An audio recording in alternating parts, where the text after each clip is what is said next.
بسم اللہ الرحمن الرحیم یا ایہا الرسول کلوا من الطیبات واعملوا صالحا۔ اللہ تعالیٰ نے قرآن کریم میں اپنے پیغمبروں کو حکم دیا ہے کہ اے پیغمبروں، حلال اور طیب چیزیں کھاؤ اور نیک اعمال کرو۔ تو پتہ یہ چلا کہ نیک اعمال کے کرنے کا دار و مدار جو ہے وہ حلال چیزیں کھانے پر ہے، حلال روزی کے کھانے پر ہے۔ کیونکہ جب انسان حرام چیزیں کھاتا ہے، حرام روزی کھاتا ہے، حرام لقمہ اس انسان کے پیٹ کے اندر چلا جاتا ہے تو اس انسان کا پھر عبادت کے اندر دل نہیں لگتا۔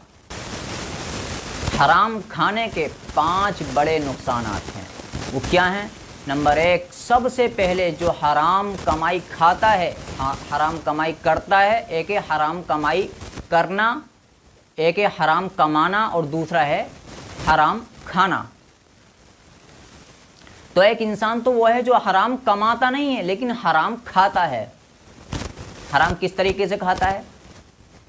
مثلا وہ کسی رشتہ دار کے گھر پر گیا، اس کو معلوم ہے کہ اس انسان کی کمائی حرام ہے لیکن وہ اس گھر چائے پی کر کے آتا ہے، کھانا کھا کر کے آتا ہے، تو وہ حرام لقمہ اس انسان کے پیٹ کے اندر چلا گیا۔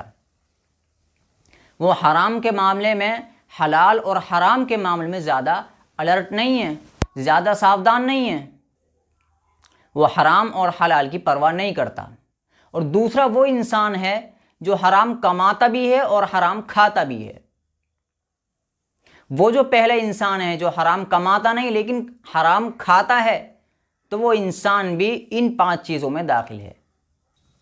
تو سب سے پہلے جو حرام کھانے کا جو بڑا نقصان ہے، وہ حرام کھانے کا بڑا نقصان یہ ہے کہ اس انسان کے اخلاق خراب ہو جاتے ہیں، زبان سخت ہو جاتی ہے۔ جب بھی کسی انسان سے بات کرتا ہے، اکڑ کے بات کرتا ہے، بد اخلاقی سے بات کرتا ہے، تو اللہ تعالیٰ اس کی زبان کے اندر سختی پیدا فرما دیتا ہے، جس سے لوگ بھی اس سے پریشان رہتے ہیں اور وہ لوگوں سے پریشان رہتا ہے۔ اس کو معلوم بھی نہیں ہوتا کہ میں نے یہ کیا کہہ دیا۔ اور نمبر 2، عبادت کا شوق ختم ہو جاتا ہے۔ آج دیکھ لیجیے، جمعے کے دن مسجد کے اندر سے ایسے نکل کر کے بھاگیں گے جیسے کسی جیل سے چھوٹ رہے ہوں۔